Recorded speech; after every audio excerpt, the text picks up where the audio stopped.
Hər kəs salam, kanalıma xoş gəlmisiniz. İstəyirəm sizinlə bir 15 dəqiqəlik qısa bir söhbət eləyək.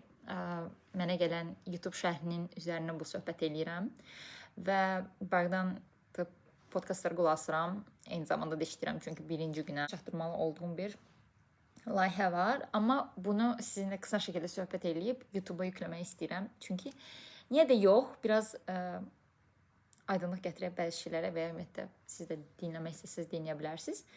Və şərh nədən ibarət idi? Zəyicim yazıb ki, çünki bir videomda, bu ilk dəfə İtaliyaya gəldiyim və s. izah elədiyim videoda axırda şeydən danışmışdıq sizinlə, ümumiyyətlə mental dəyərlərin qız uşaqlarına qarşı daha sərt olduğunu danışırdıq və valideynlərin icazəsindən və s. mövzuları işıqlandırmışdım.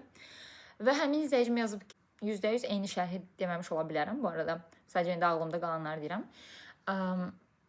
Siz elə düşünürsünüz ki, yəni bu mentalitet ümumiyyətlə qızlardan, təkcə qızlar təsir eləyir, amma oğlanlardan da yan keçmir və bu mövzuda yanıldığımı düşünür. Amma əslində mən elə düşünmürəm. Düşünmürəm ki, bu təkcə qızlara təsir eləyir. Baxın, ümumiyyətlə mental dəyər nədir? Mental dəyər deyəndə həmişə biz mənfi şeyləri nəzərdə tuturuq da. Mən özüm də illərlə yeniyetmə vaxtı xüsusilə, çünki ən çox ailədə də onun fərqini gördüyüm illər, o yaşlar yeniyetmə olduğum vaxtlar idi. Və əsas nəyə görürdüm? Ümumiyyətlə, mental dəyərləri həmişə çox aqressiv şəkildə qarşılamışam və ətrafımdakı rəfiqələrimlə, dostlarımla da bunun üzərinə söhbətlər etmişik, hansı ki, pozitiv olmayan söhbətlər idi. Bundan da əlavə, ailəmə qarşı da, məsəl üçün, daha çox belə qarşı çıxan tərəf mən olmuşam ki, yox, bu dəyər doğru deyil, o belədir, bu elədir. Orada gələcək, amma sözümün canı odur ki, ümumiyyətlə, mental dəyər deyəndə həmişə belə yanlış, hər şey səhvdir falan deyə düşünə bilirik. Öz adıma danışsam, düşünürdüm vaxtilə. Sonra bir tərəfdən də düşünürdüm ki, amma yəni mental xüsusilə də bu fərqli mühitləri görəndən sonra nə düşünməyə başladım və fərqli cəmiyyətləri. Mental dəyər deyəndə ya da mentalitet deyəndə nə nəzərdə tuturuq? Cəmiyyətin köklənmiş dəyərləridir. Bəlkə ağızdan ağza, bəlkə o bizim ingilislər pattern deyirlər də, hər cəmiyyətin, hər ailənin özünün müəyyən qurulmuş və bir növ, yəni deyirlər, genetika kimi bir şeydir. Yəni gen kodunda var bəlkə də o şeylər. Və yəni qulaqdan qulağa dolma olub və hər kəs onu normal qəbul edib, amma normallaşmayan şeylər də ola bilər. Mentalitetin parçası ola bilər. Amma məhz pozitiv tərəfdən danışanda, misal üçün metroda, hamilə qadın gələndə, yaşlı insan gələndə, o insana yol verilməsi də bunun bir hissəsidir. Pozitiv tərəfidir və ya küçədə biri yıxılanda, bir şiddət görəndə o insanın səsi olmaq, ona kömək eləmək, əl uzatmaq, bu da mental dəyərlərin bir hissəsidir. Amma təkcə sağlam mental dəyər deyil də, bunun bir də digər üzvü var və mənə bəzən elə gəlir ki, vaxtı ilə kimsə nəsə sərf eləməyib və onu, necə deyərlər, bu belədir, yəni, bu belə olmalıdır, yox, belə olmalıdır deyib və onu hər kəsə aşılayıblar qəti şəkildə. Və bu, məncə o qədər də doğru bir şey deyil. Söhbət nədən gedir? Yəni, əslində biz baxanda ki, bizim, misal üçün, mən özümdə də görmüşəm bunu, hələ də mən, misal üçün, atam daha belə mental dəyərləri daha üstün görən, başqalarının düşüncələrini daha çox önəm verən bir insandır. Və bir tərəfdən o xarakteri düşünəndə də mənim həmişə bir şey yadıma düşür. Biz bu mental dəyərlərin bizə, bu gənc nəslə vurduğu zərərlərdən danışırıq və ya artıq yəni zərər vurulub və keçilib Y nəsli, yəni onların zərər vurub və keçib və onlardan müəyyən bir iz buraxıb deyə bilərik. Amma bu təkcə bundan ibarət deyil. Çünki misal üçün hansısa bir şey gələndə sizə, bir düşüncə tərzi gələndə cəmiyyət içində, çünki cəmiyyət dediyimiz şey nədir? İnsanlardır da. O insanların da hər kəsin öz ailəsi var, hər kəsin bir düşüncə tərzi var. Və kimsə o düşüncə tərzini önə çəkəndə nə olur? Digər insanlar bir müzakirə eləyir, öz beynimizdə müzakirə eləmək. Bəzi insanlar onu qəbul eləyir. Bəzi insanlar, misal üçün, özünü zəif xarakter kimi hiss eləyir o cəmiyyətdə və bu adicə universitetin qrup işlərində də özünü göstərən bir şeydir. Yəni, özünü insan zəif kimi hiss eləyir. Mən onlardan güclü deyiləm. Bu düşüncə tərzi doğrudur, yaxşı qəbul eləyək və tətbiq eləyək. Amma insanları bir-birindən fərqləndirən şey nədir? Fərqli düşünmə bacarığıdır. Müəyyən bir mövzuya fərqli baxış bucağı yanaşmasıdır. Və bir fikri bu cəmiyyətdə insan eşidəndə onun üzərinə düşünür. Görəsən bu düz düşüncədir, yoxsa səhv düşüncədir? Görəsən bu mənə uyğundur, yoxsa mənə uyğun deyil? Və o insanlar ki, o xarakter ki, məsəl üçün mən bunu istəyirəm, amma bunu eləyə bilmirəm. Yaxşı, o hamı onu deyir. O insanlar bir fikri dəstəkləyir. Mən də dəstəkləməliyəm. Və buna kör-köranə düşünmədən, müzakirə etmədən, başqa cəmiyyətləri, nə bilim, bəlkə başqa baxış bucaqlarını fikir vermədən onu qəbul edən insanlar mənə görə zəif xarakterli insanlardır. İradə, çünki hər kəsin bir iradəsi var, düzdür? Mənim anam həmişə mənə deyirdi ki, Aydan, hər hobilərim tez-tez dəyişən, nə bilim, nəsə bir hadisə olurdu. Məsəl üçün bir dostumla dalaşırdım. Məktəbdə nəsə olurdu, gəlirdim evə ağlayırdım. Və anam mənə deyirdi ki, yəni okey, yəni sən bu incimisən, başa düşürəm, bu sənə yaxşı təsir eləmir, amma sənin iradən yüksək olmalıdır. Sən əgər bir şeyə bacarmaq istəyirsənsə, oturub ağlayacağam. Bu aralar anamla bağlı nə düşünürəmsə ağlayıram, çünki darıxıram. Amma normaldır. Neysə, nə edirdim? Yəni anam mənə deyirdi ki, hətta bura gəlmək məsələsində belə. Yəni bir şey istəyirsənsə, bunun üçün iradəli olmalısan, çalışmalısan. Yəni mən indi çalışmaq istəmirəm. Qoy sabah eləyərəm, o bir gün eləyərəm. Bu əslində biraz insanın öz iradəsinə olan xəyanətidir və özü bu xəyanətdə müəyyən nəticələrlə birlikdə gəlir, xoş olmayan nəticələrlə birlikdə gəlir.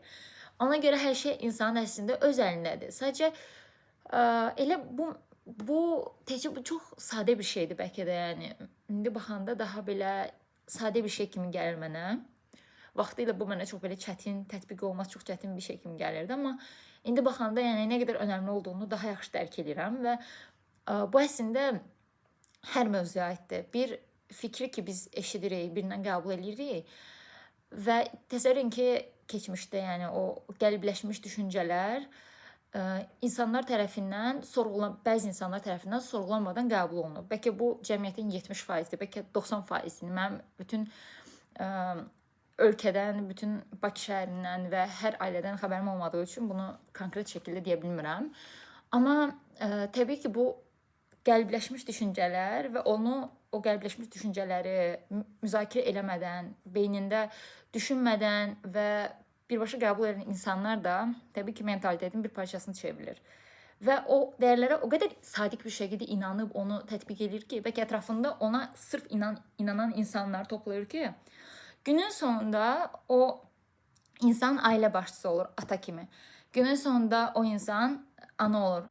Və o insanlar bir övlad böyütməyə qərar verirlər və 2 və ya 3 və bu övlad qız olanda mentalitetin o qız belə olar, elə olar dediyi şeyləri tətbiq etdirirlər, öyrədirlər, tərbiyə o cür vermək istəyirlər və ya ümumiyyətlə belə bir şey vardı. Yəni çox belə mövzudan mövzuya keçmək istəmirəm.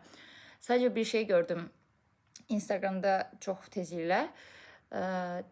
Bir qadın elə deyir, gənc ailələr sual verirlər, reportajda gənc ailələr özlərindən böyüklərlə yaşamalıdırlar, yoxsa ayrı yaşamalıdır? Yəni bu nə vaxtdan qalan düşüncədir. Yəni hələ də mövcuddur. Təsəvvür ki, rayon yerlərində bunu ümumiyyətlə təsəvvür edə bilmirəm.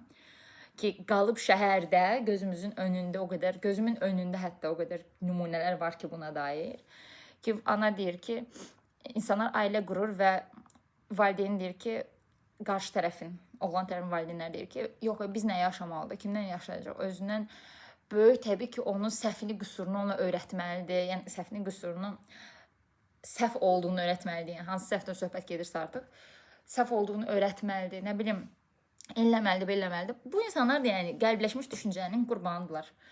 O şəkildə düşünüblər, o şəkildə böyüyüblər. Bəlkə də həyat yolu o insanların elə olmalıdır. Bəlkə də bu dünyada bir şeyləri öyrənmədən keçib getməlidirlər. Çünki bilmirəm nə dərəcədə spiritualizmə, nə dərəcədə ruha, mənliyə, türklər demiş bənliyə inanırsınız və inanmırsınız. Amma mənim inancıma görə və mənim düşüncəmə görə ümumiyyətlə insan yəni kamil varlıqdır və insan beşikdən qəbrə qədər elm dalınca getməlidir, öyrənməlidir.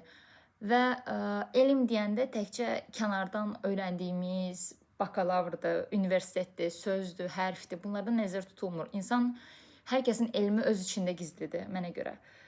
Özümüzün də elmi var. Yəni özümüzə biraz dönmək, özünün kim olduğunu bilmək, nə istədiyini bilmək. Bunlar hamısı insanın şəxsiyyətini formalaşdıran bir şeydir.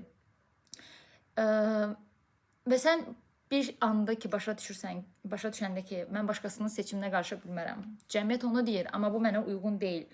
Mən valideynəm. Bəlkə bu cəmiyyətin düşüncəsi mənə uyğundur, amma mən bunu öz övladıma tətbiq eləyə bilmərəm. Çünki o da insandır. Necə ki mənim öz mənliyim, mənim necə öz xarakterim varsa, onun da bir xarakteri, onun da bir həyatı, düşüncə tərzi, öz yolu var həyatda. Valideynlər bunu anlayanda və ya fərdlər, bizlər bunu anlayanda başqalarından gözlənti qurmağı buraxırıq.